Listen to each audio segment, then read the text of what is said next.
itu tinggi banget ya. Itu uangnya kira-kira buat apa ya?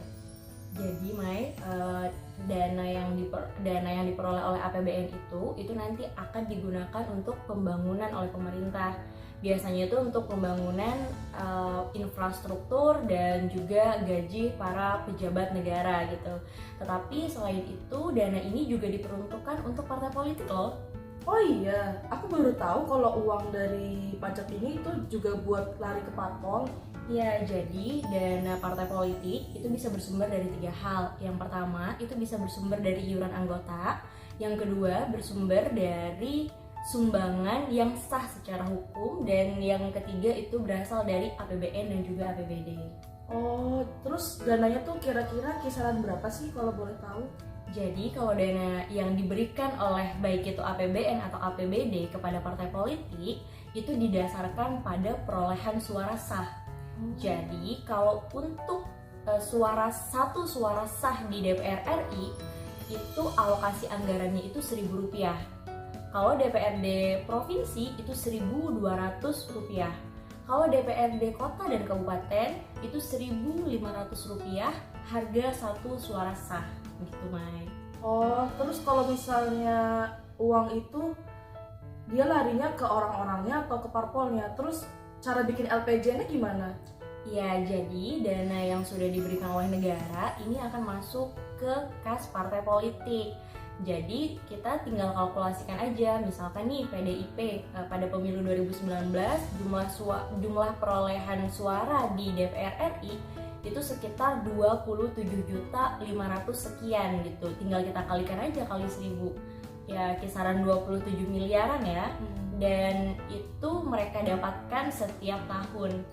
Nah, untuk penggunaannya sendiri, dana-dana ini diprioritaskan untuk pendidikan kepada para anggota partai politiknya dan juga kepada masyarakat.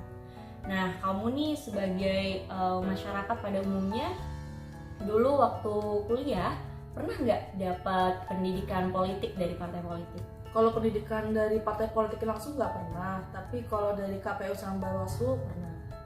Jadi aku baru tahu nih kalau ternyata uangnya itu masuk juga nih ke partai politik, dan aku baru tahu malah kayaknya nggak pernah dengar ada sosialisasi pendidikan partai politik buat masyarakat gitu-gitunya, aku kurang tahu sih. Oke, jadi memang tadi Maya juga sempat nanya teman-teman ya, bagaimana sebenarnya mekanisme LPJ-nya. Jadi para partai politik ini harus meng-LPJ-kan uang yang sudah didapatkan dari APBN itu setiap 1 bulan setelah berakhirnya masa anggaran.